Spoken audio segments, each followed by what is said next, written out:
Shalom, perkenalkan nama saya Naomi dan saat ini usia saya 39 tahun dan saya sudah bekerja di Hong Kong selama 10 tahun.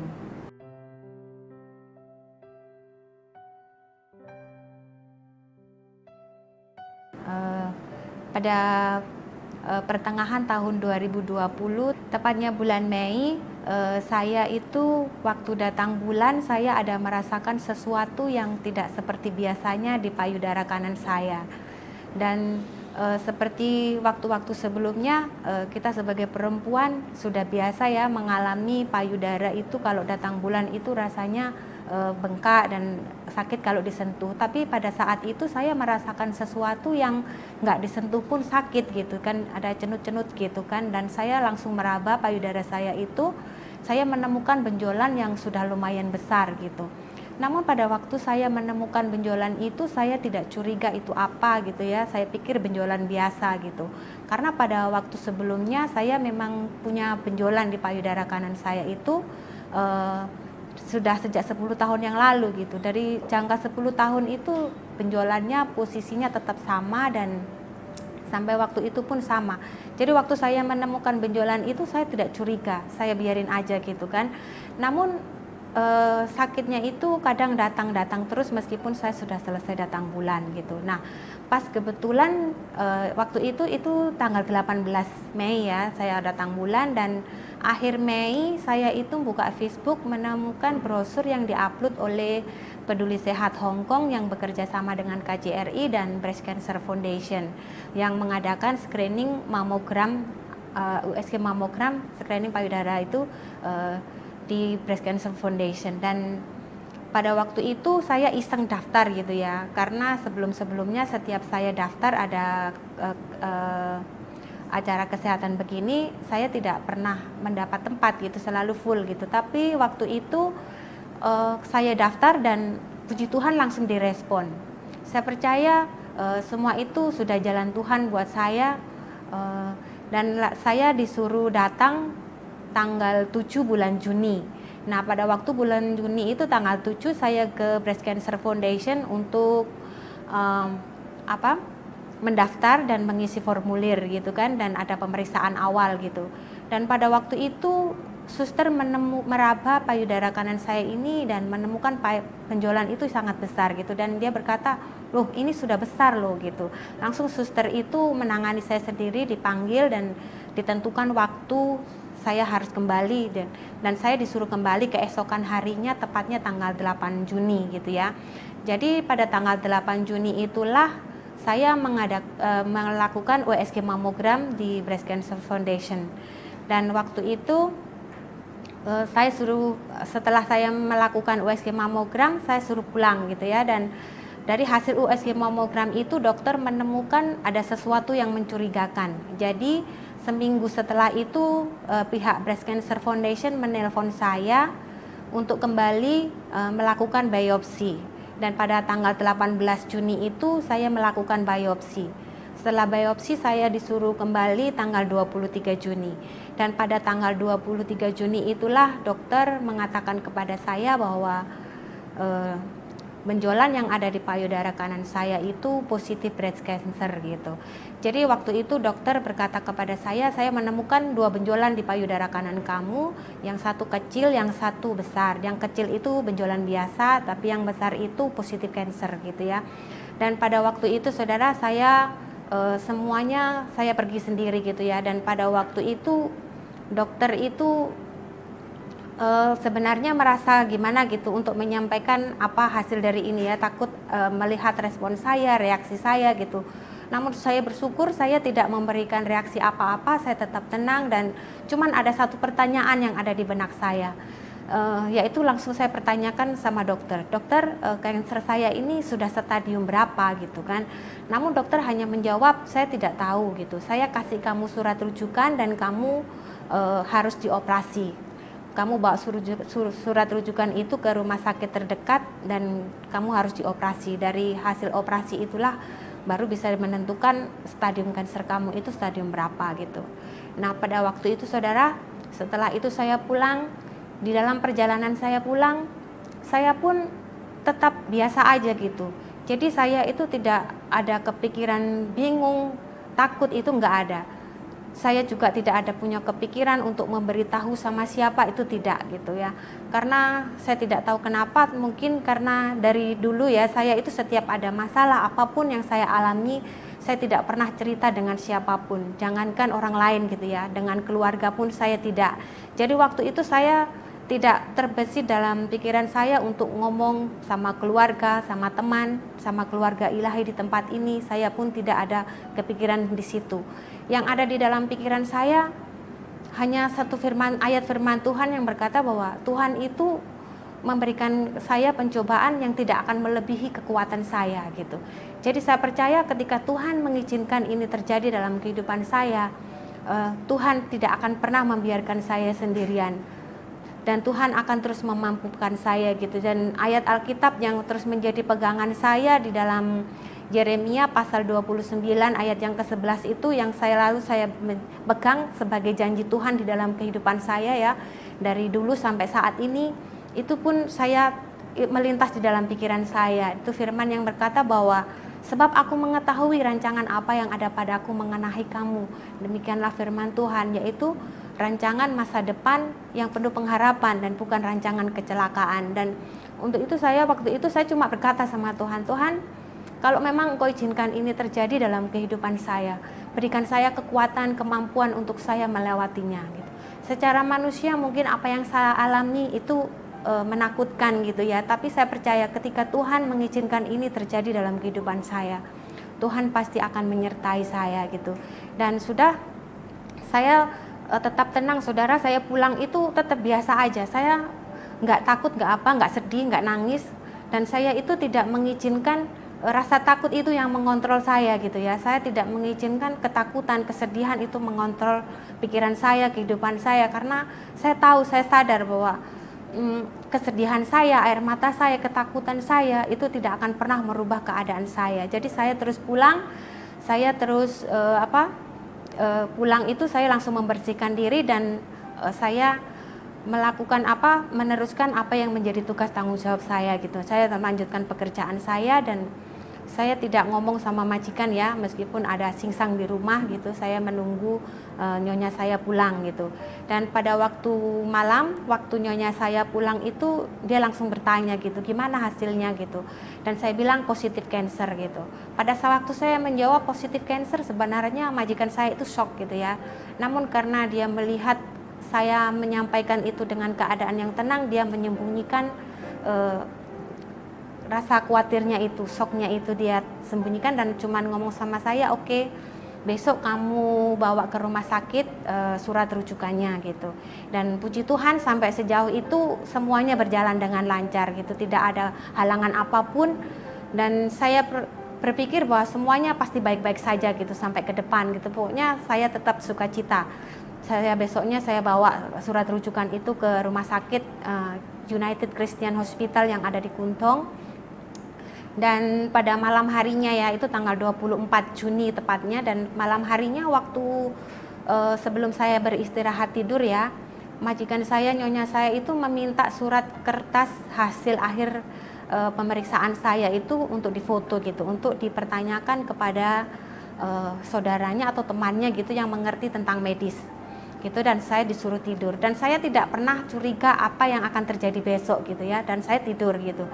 Dan keesokan harinya saya itu nggak ngerti ya, bangun pagi itu, waktu itu saya ingat tanggal 25 Juni di Tin Hall ini ada praise and worship. Dari sekian lama lockdown ya, waktu itu baru pertama kali ada praise and worship, kita boleh kumpul-kumpul. Dan waktu itu saya bangun pagi, nyonya saya itu sudah bangun, sudah nangis di sofa gitu kan. Saya nggak ngerti dia bangun jam berapa. Waktu saya bangun dia sudah nangis di sofa, matanya tuh udah bengkak gitu. Terus saya tanya, Dadai, kenapa kamu nangis? Saya bilang. Terus saya bilang sama saya, Ame, aku nggak tahu gitu apa yang aku harus lakukan untuk kamu gitu. Kamu tahu kan kondisi kamu saat ini gitu kan? Iya saya tahu gitu. Dan aku nggak tahu aku harus berbuat apa untuk bisa nolongin kamu gitu. Dia nangis gitu saudara. Dan dia berkata sama saya, kamu itu dari sejak kemarin finish kontrak, sampai sekarang belum pulang karena waktu itu saya nggak cuti ya, dan kebetulan waktu saya pemeriksaan itu hari bulan pertama di kontrak saya yang kelima gitu. Jadi waktu itu majikan saya ngomong gitu, kamu itu nggak pulang, nggak ketemu sama mamamu, sama keluargamu, pasti mereka kangen sama kamu, dan saya tahu kamu juga kangen sama mereka gitu kan. Nah waktu itu majikan saya nangis terus saudara. Saya bilang sama dia, Tete kamu nggak usah nangis gitu. Dia intinya majikan saya itu nangis takut saya itu mati gitu ya, karena dari hasil tes dokter itu mengatakan bahwa kanker yang ada di payudara kanan saya itu invasif karsinoma grade 3. Dalam arti sel kanker yang sangat agresif gitu. Jadi majikan saya takut kondisi saya itu semakin hari semakin memburuk gitu kan. Nah makanya dia takut bahwa saya nggak punya kesempatan untuk ketemu sama keluarga saya lagi gitu. Namun saya menjawab sama majikan saya, sama nyonya saya, Tatai, kamu nggak usah nangis gitu ya. Hidup saya tidak ditentukan oleh penyakit saya gitu. Hidup saya itu ada di tangan Tuhan gitu kan. Dan waktu itu saudara, dari pertama ya saya didiagnosa dokter sampai hari itu saya nggak nangis, dan saat itu saya nangis pertama kali saya nangis saat itu karena selihat majikan saya itu hancur gitu melihat saya gitu kan. Dan dia tanya sama saya, dia bilang sama saya bahwa kondisi kamu itu sangat menakutkan gitu, penyakit kamu itu sel kanker kamu itu sangat hongok gitu, sangat agresif gitu. Saya bilang iya saya tahu gitu, kalau Date mau melakukan sesuatu untuk saya, mengizinkan saya untuk berobat di sini, itu saya sudah sangat bersyukur dan berterima kasih sama Date. Saya bilang gitu. Jadi Date nggak usah khawatir, nggak usah cemas dengan keadaan saya. Dan saya mohon sama Date jangan memperlakukan saya seperti orang sakit. Jangan melihat saya kalau saat ini saya itu sedang sakit meskipun keadaan saya seperti ini gitu. Anggap saja tidak terjadi apa-apa sama saya gitu. Namun waktu itu saya melihat dia menangis seperti itu, saya nggak bisa menahan air mata saya. Saya waktu itu terus majikan saya bilang, kamu mau kemana gitu? Saya mau ke gereja gitu. Ya udah kamu siap-siap dan pergi ke gereja. Dan singkat cerita saya siap-siap saya ke gereja. Sepanjang perjalanan saya ke Tin Hau, di sepanjang perjalanan air mata saya itu tidak berhenti mengalir saudara. Saya tahan pun rasanya nggak bisa gitu ya. Dan itu pertama kali saya menangis, bukan menangis karena saya takut gitu ya. Karena dari awal saya tahu kondisi saya gitu kan. Tapi saya nggak tahan melihat majikan saya itu menangisi saya seperti itu gitu kan. Dan sudah waktu itu saya sampai di gereja ya, setelah selesai praise and worship saya itu menemuin mami gitu ya. Pada waktu itu saya mulai nemuin mami, saya ngomong sama mami apa yang terjadi dengan saya dan saya minta dukungan doa gitu. Dan mami juga memberikan suatu ayat gitu yang harus saya perkatakan setiap hari gitu. Pokoknya intinya mami mendoakan saya dan menguatkan saya gitu. Sudah saya pulang dan saya tidak ngomong sama siapa-siapa. Saya pulang, saya tidak berpikir bahwa akan terjadi apa lagi gitu. Saya pulang gitu ya. Namun pada malam harinya gitu ya, sebelum saya istirahat dipanggil lagi saya. Dipanggil berdua dengan nyonya sama Singsang itu panggil saya gitu. Dari intinya dia panggil saya, pembicaraan saya itu dia menginginkan saya pulang.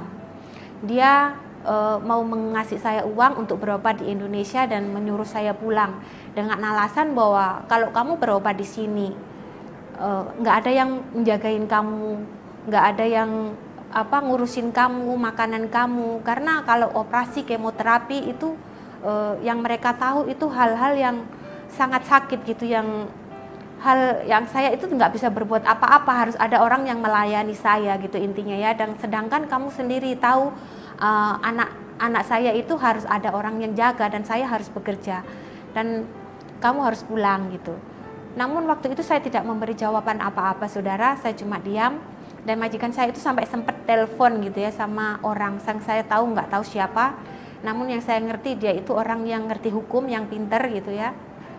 Karena dia 1 jam ngomong sama saya, ngobrol itu ya, ngomong menanyain saya, ngomong sama saya gitu. Namun saya bersyukur pada endingnya dia pun berkata sama saya gitu, oke lah gitu, kamu itu ternyata kamu Hoseng Muk gitu. Jadi oke gitu, berikan teleponnya sama Singsang. Dan orang itu ngomong sama majikan saya lagi, dia hanya berkata bahwa aku nggak bisa suruh paksa dia pulang gitu.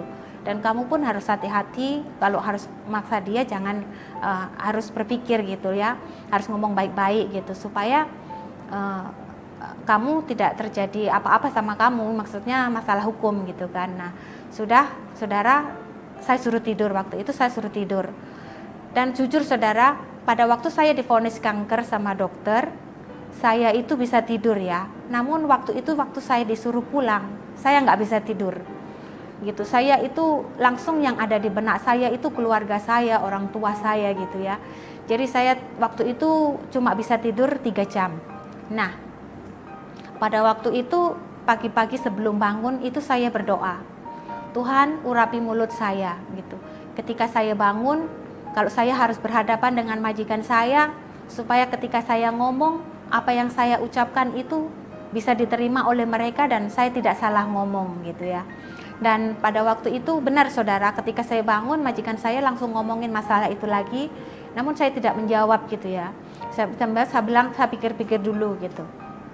Dan sejujur saya itu kebingungan waktu itu, dan saya teringat dengan Peduli Kasih gitu ya, Yayasan Peduli Kasih. Saya menghubungi kakak yang ada di Peduli Kasih untuk bertanya gitu, Kak, kalau saya sakit disuruh pulang itu hak-hak saya apa gitu. Namun kakak itu cuma ngomong bahwa kamu sakit nggak boleh dipulangkan gitu, kamu sakit ya harus diobatin di sini sampai sembuh. Kalau kamu sampai dipulangkan, majikan kamu bisa dituntut gitu kan. Nah sudah saudara, waktu itu saya cerita panjang lebar apa yang saya alami, yang terjadi dengan majikan, saya cerita.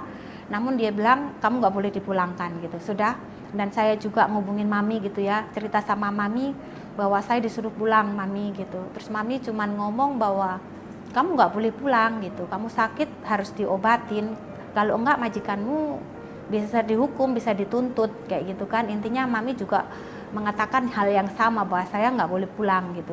Sudah saudara, singkat cerita semua itu sempat tegang 1 minggu ya, sempat tegang 1 minggu dengan majikan saya.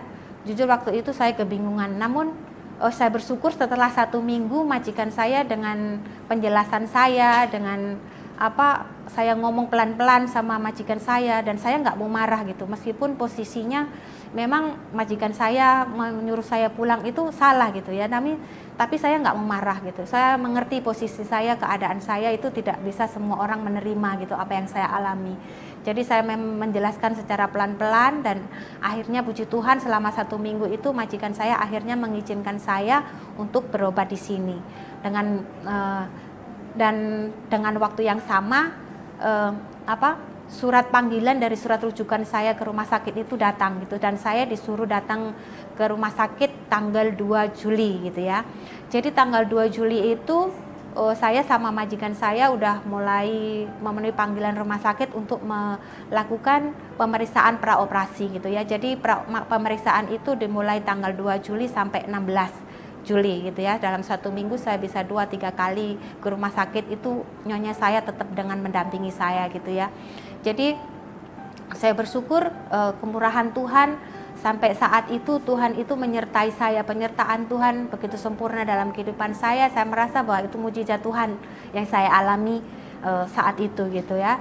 Dan pada waktu itu tanggal 20 Juli saya operasi saudara, dan saya bersyukur semuanya lancar. Tanggal 20 Juli saya operasi. Dan waktu majikan saya menyuruh saya pulang, sudah mengizinkan saya, itu dia bilang sama saya, oke, kamu saya izinkan berobat di sini dengan catatan selesai pengobatan, selesai kemo, kamu harus pulang ke Indonesia gitu ya. Jadi saya nggak mau tawar-menawar gitu, yang penting saat itu saya sudah dioperasi gitu ya. Saya untuk ke belakang saya pikir nanti gitu, dan saya nggak mau argumen, saya mengiyakan gitu ya. Dan saya sebelum saya operasi, semua barang-barang saya itu saya paket ke Indonesia. Jadi semuanya saya paket, baju-baju saya semua saya paket. Dan ada masih 1 kardus memang sebelum saya paket, nunggu untuk baju saya yang setelah saya pakai untuk persiapan beberapa bulan ke depan untuk berobat itu. Dan waktu saya operasi, posisinya semuanya itu sudah bersih gitu ya, di rumah majikan bersih, karena saya nggak berpikir bahwa saya akan kembali lagi ke rumah majikan gitu kan. Dan saya setelah operasi tanggal 20 itu saya sudah dijemput oleh kakak peduli kasih dan kembali ke shelter. Saya sudah tidak kembali lagi ke rumah majikan karena majikan saya mengizinkan saya untuk beristirahat selama saya berobat gitu, supaya ada orang yang mengurusin saya gitu. Dan saya pulang ke shelter, puji Tuhan operasi semua berjalan lancar dan semuanya berjalan dengan baik gitu ya. Dan saya pulang ke shelter dan tinggal di shelter, saudara. Saat saya tinggal di shelter, saya dipertemukan oleh Tuhan dengan orang-orang yang mengalami hal yang sama dengan saya, namun kondisinya jauh lebih tidak baik dari saya gitu kan. Mereka itu sudah berapa bulan tinggal di sana gitu. Dan waktu itu saya bersyukur, saya cuma bertanya sama Tuhan gitu waktu sampai di shelter, Tuhan apa yang menjadi kehendak-Mu di dalam kehidupanku gitu, dengan mengizinkan saya untuk mengalami semua ini dan menempatkan saya di sini gitu kan. Saya hanya bertanya seperti itu sama Tuhan, dan Tuhan memperlihatkan mereka gitu ya. Mereka itu sudah stadium 4, saudara, sudah stadium 4 dan sudah menyebar ke tulang, ke paru-paru gitu kan. Yang satu sudah stadium 2B gitu. Jadi kondisi mereka itu memang sudah, kalau saya melihat sudah lebih buruk dari saya gitu. Meskipun waktu itu saya belum tahu pasti kanker saya ini stadium berapa gitu kan. Namun saya waktu itu saya melihat keadaan itu, saya cuma nangkep satu hal gitu kan, bahwa saya harus menjadi berkat di tempat itu gitu. Jadi waktu itu saya berpikir bahwa ketika saya tinggal di shelter saya nggak akan dapat gaji gitu ya. Namun majikan saya itu ngomong sama saya bahwa kamu ikut saya sudah 8 tahun gitu. Jadi kamu punya cuti sakit. Namun cuti sakit pun itu maksimal 120 hari gitu kan. Jadi kalau lebih dari itu berarti kamu nggak dapat gaji gitu kan. Dan saya itu nggak nyangka gitu masih dapat gaji gitu kan. Dan saya berpikirnya dulu dari awal, majikan saya berpikir waktu kita ketemu dokter, pengobatan saya itu 6 bulan sampai 7 bulan gitu ya.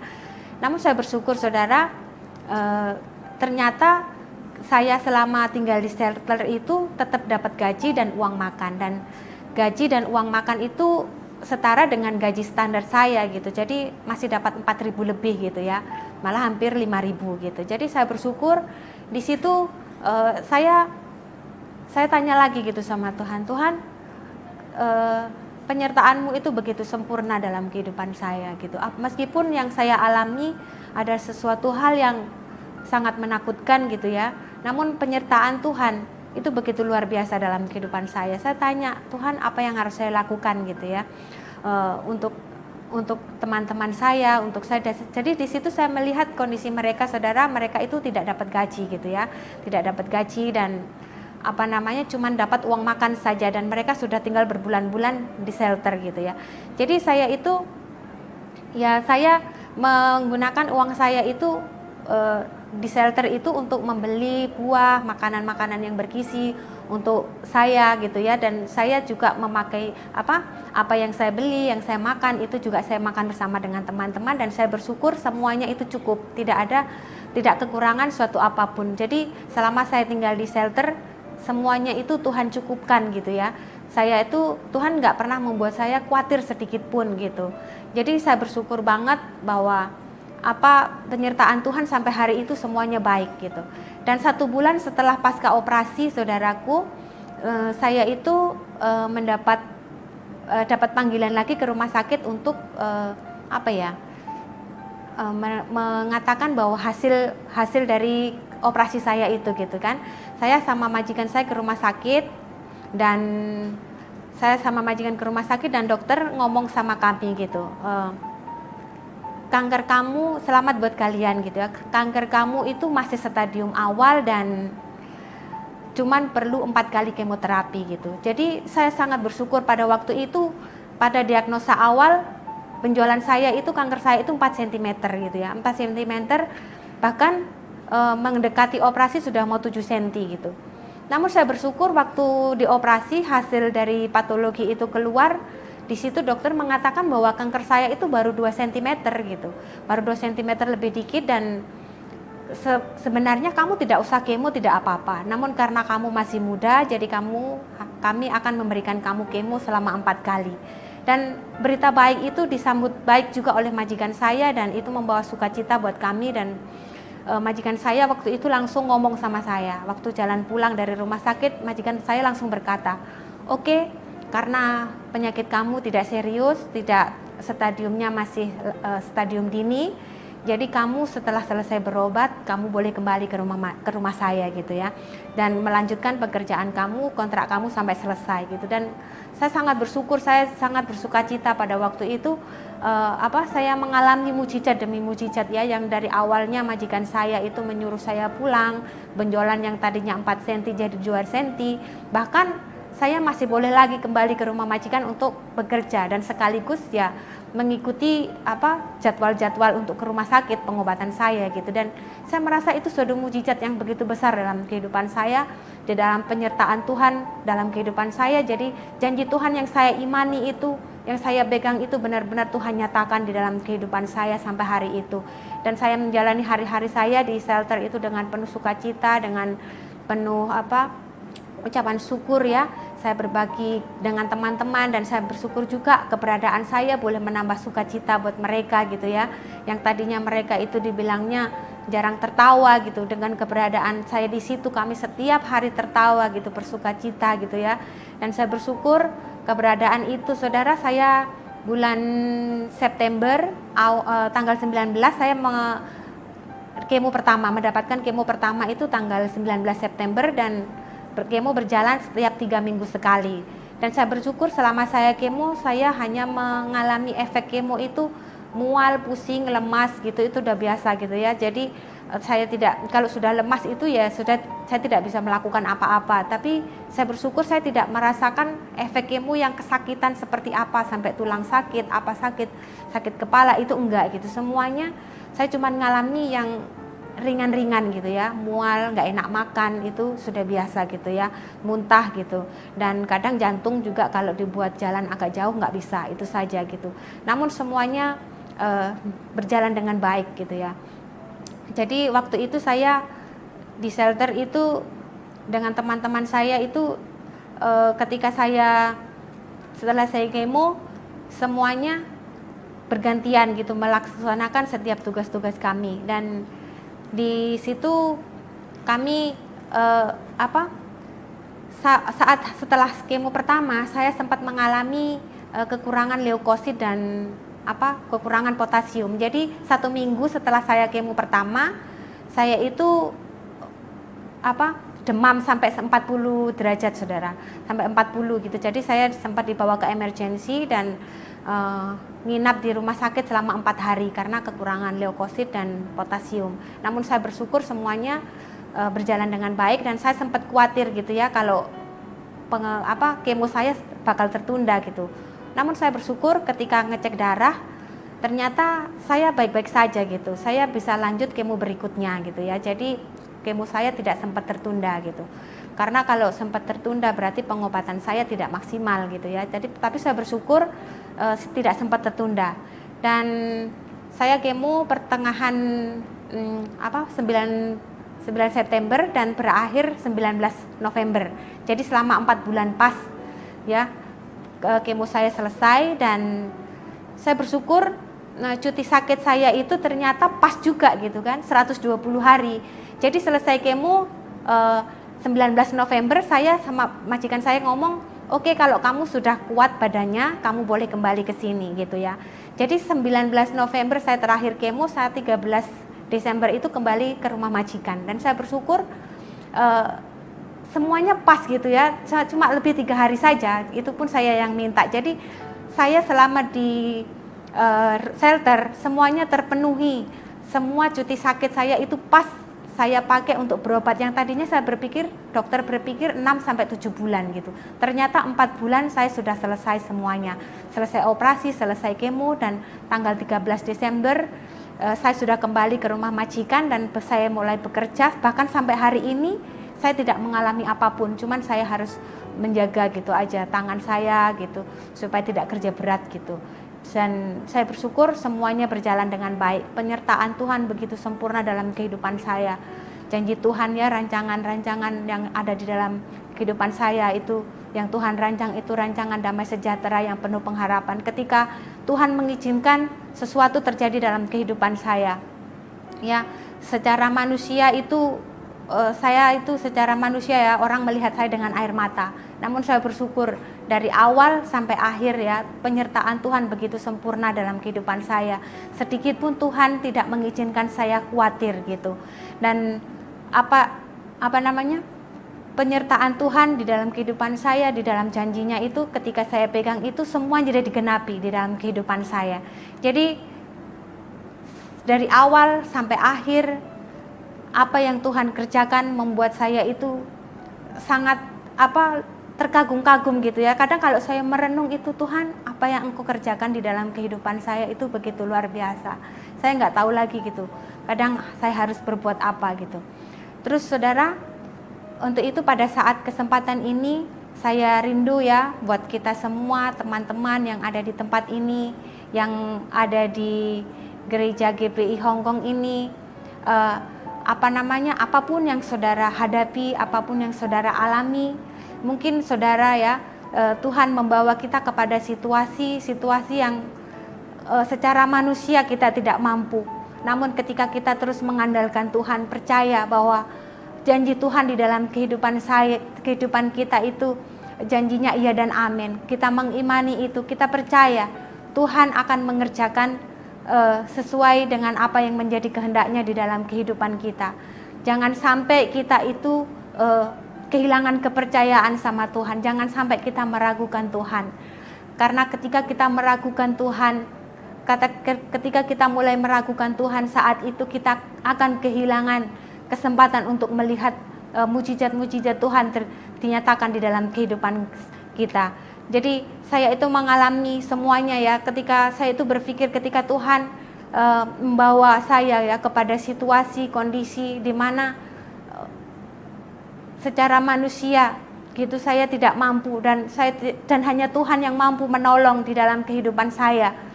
Dan saya mengutamakan Tuhan di dalam segalanya. Saya tidak secara manusia saya tidak mampu, namun saya taruh sepenuhnya pengharapan saya, kerinduan saya hanya kepada Tuhan, dan Tuhan mengerjakan sesuai dengan kehendak Tuhan di dalam kehidupan saya.